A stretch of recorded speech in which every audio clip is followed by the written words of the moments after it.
Hello, hello. J'espère que vous allez bien. J'espère que vous avez passé un excellent week-end.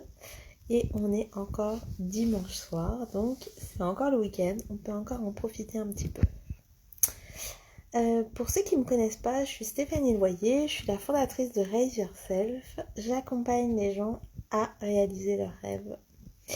Et ceci est mon 62e live de mon défi 365 jours de live.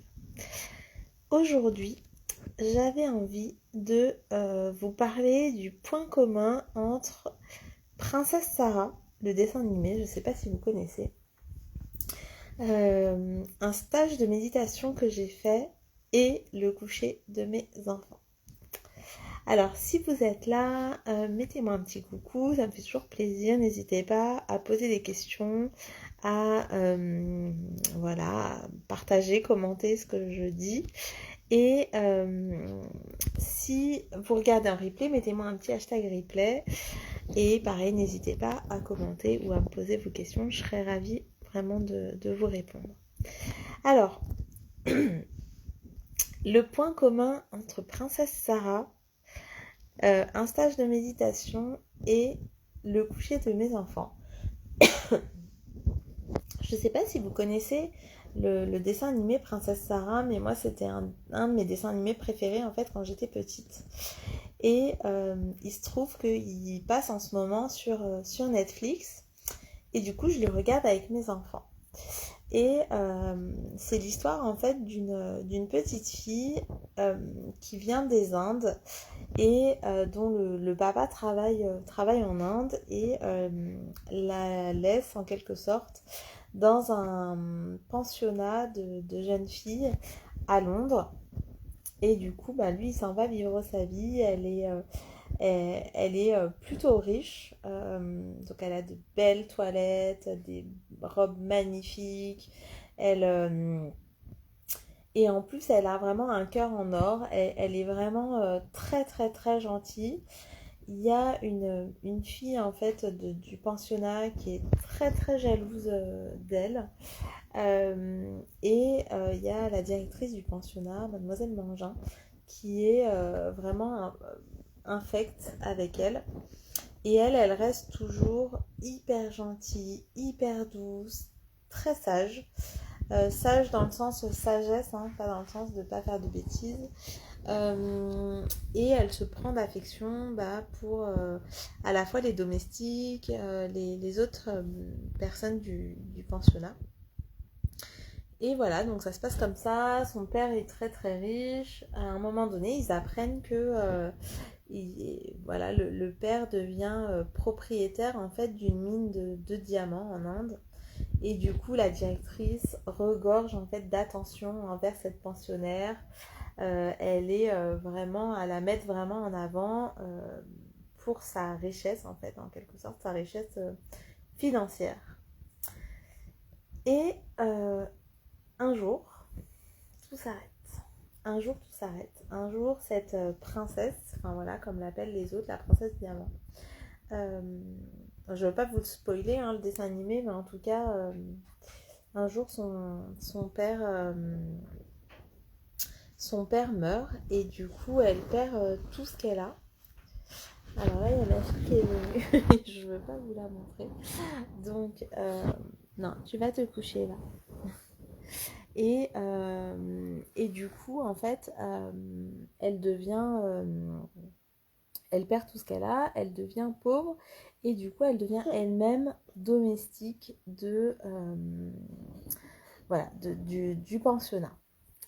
Et à la fin, il y a un autre rebondissement encore. Donc, petite bouille de ma nénette.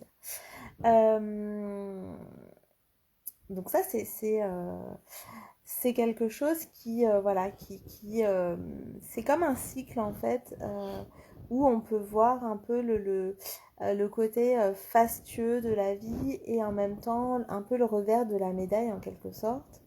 Et c'est un dessin animé qui est assez triste et en même temps qui apprend beaucoup sur la sagesse, sur la gentillesse, voilà, sur le cœur humain, sur la nature humaine en général.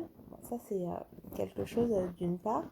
En fait, pourquoi je vous parle de ça? Parce que, voilà, on est vraiment dans le cycle, en fait, de la vie. Alors, le point commun entre Princesse Sarah et un stage que j'ai fait en méditation et le coucher de mes enfants, d'ailleurs, il y a ma fille qui est là dans mes bras, c'est que un jour, j'ai fait un stage de méditation, voilà, pendant tout un week-end, où il y avait de la permaculture et de la méditation. Et en fait, c'était la première fois, donc on méditait tôt le matin pendant 1 heure et le soir pendant 1 heure aussi. Et c'est la première fois en fait que j'entendais quelque chose qui m'est beaucoup resté et qui m'aide en fait dans mon quotidien. Ce quelque chose, c'est tout est impermanent. Je vais vous le redire, tout est impermanent. Et en fait, du coup, bah, ça fait le lien avec Princesse Sarah parce qu'en fait, au début, elle est très très riche et donc on peut s'attendre à une vie facile, à une vie vraiment de princesse. Hein. Elle a vraiment tout pour elle. Et en même temps, bah après, elle perd tout. Elle perd tout, elle devient vraiment un peu la moins que rien, en tout cas pour la directrice du pensionnat. Elle se fait traiter vraiment comme, ouais, comme une moins que rien. Et puis après, enfin voilà, il y a un rebondissement, donc je vais pas vous livrer la fin de ce dessin animé, mais en tout cas, en quoi ça m'aide moi dans mon quotidien, et je vous fais là le lien avec le coucher de mes enfants, c'est de me dire que tout est impermanent. Alors en quoi ça m'aide? Bah, ça m'aide dans les moments en fait où tout va bien. Ça m'aide à me dire que donc c'est pas le côté j'ai peur que tout s'arrête, c'est plutôt le côté bah en fait j'ai envie vraiment de profiter du moment parce que justement bah, je sais que tout est impermanent et tout est impermanent, c'est aussi parce qu'on est dans une évolution constante en fait, dans une évolution permanente, et donc ça peut être encore mieux, ça peut être vraiment encore mieux. Mais en tout cas c'est déjà être dans la gratitude de ce qui est déjà là. Et du coup, le fait de savoir que tout est impermanent, ça permet justement de se dire, bah waouh, en fait, je sais que demain ne sera plus, mais que là, tout de suite, j'ai cette chance de pouvoir profiter en fait de ce moment-là. Ça m'aide aussi dans les moments plus difficiles, dans les moments où justement, bah, on aimerait être déjà dans le moment d'après. Alors là, pour Princesse Sarah, moi je connais en fait la fin, donc ça m'aide à passer ces moments difficiles où elle est vraiment clairement maltraitée en fait enfin, voilà, par les personnes qui l'emploient.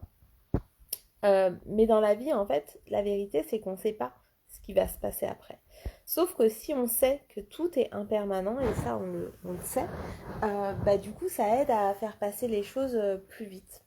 Et moi, comme vous le savez, enfin en tout cas pour ceux qui me connaissent, j'ai des jumeaux, et en fait, le fait de me dire que tout est impermanent, ça m'a beaucoup aidé dans leur première année de vie, en fait, au moment où ils dormaient pas encore la nuit. Tous les soirs, en fait, je me disais, demain, ils vont se réveiller à 7h30. Et en fait, tous les soirs, je me disais ça. Et je savais bien, en fait, au début, que ça allait pas être ça tout de suite. Mais je me disais qu'un jour, en fait, que ça serait vraiment impermanent, les nuits courtes, et qu'un jour, ils feraient leur nuit, et que voilà, ça se passerait bien. Donc le côté tout est impermanent, ça permet aussi de traverser, en fait, ces moments-là, ces moments de doute, ces moments où c'est plus compliqué. Et là, notamment, en fait, bah, comme je vous disais, j'ai ma fille à côté de moi. En fait, ma fille, c'est une nénette qui se couche très tard. On a beau la coucher tôt. En fait, elle s'endort très très tard. Je pense qu'elle a moins besoin de dormir que ses frères. Et bah, des fois, en fait, ça nous agace. euh, Parce que bah, nous, on a prévu de faire d'autres choses. Voilà. Et du coup, ben, il y a des fois où ça, ouais, on est agacé, où ça nous énerve. Et en fait, encore une fois, le fait de me dire que tout est impermanent, ça me permet quoi dans ces moments-là? Ça me permet de me dire, mais en fait, ma fille, quand elle aura, enfin en tout cas bientôt, quand elle sera à l'adolescence, ou en tout cas quand elle aura 18 ans ou plus, elle voudra plus que je sois avec elle le soir. Elle voudra plus que je lui caresse le dos, que je lui gratouille le dos, que je lui caresse les cheveux, elle voudra plus tout ça en fait. Donc c'est de me dire, ben ouais, là peut-être je suis agacée. D'ailleurs, elle est venue là, voilà, pendant le live, et du coup, c'est pas confortable pour moi de vous parler pendant qu'elle est là parce que, voilà, je fais attention à ce que mes enfants n'apparaissent pas, en tout cas avec leur visage sur les réseaux sociaux. Mais le fait de me dire que c'est impermanent, ça me permet de me dire que, ben, en fait, j'essaie de profiter aussi de ce moment-là parce qu'à un moment donné, j'aurais plus cette chance-là, en fait. Et de me dire que finalement, c'est une chance qu'elle veuille être avec moi là. C'est tous les moments que je peux vraiment profiter, en fait, d'être avec elle. Donc voilà, le point commun entre ces trois moments en fait de vie, c'est vraiment ce côté de se dire, voilà, qu'on soit vraiment, encore une fois, en plein succès, en plein bonheur, et qu'on soit aussi dans des moments plus difficiles, plus douloureux. Le fait de se dire que tout est impermanent, ça permet vraiment d'être dans le moment, en fait. Et de se dire que, bah, quoi qu'il arrive, après la pluie, il y aura toujours le beau temps. Et parfois aussi, après le beau temps, il y aura la pluie, en fait. C'est comme ça. Et du coup, ça permet vraiment de profiter du moment. Donc surtout quand ça va bien, voilà, de profiter du moment et de se dire que peut-être ça sera encore mieux après, mais voilà, c'est une nouvelle étape qui est passée. Et quand ça va pas, bah, c'est de se dire, bah voilà, c'est un mauvais moment à passer. Ça veut pas dire juste d'attendre sans rien faire, hein. Ça peut être ça, ça peut être à un moment donné, bah, juste courber le dos, attendre que ça passe. Mais ça peut être aussi être dans l'action justement pour se sortir d'une mauvaise passe.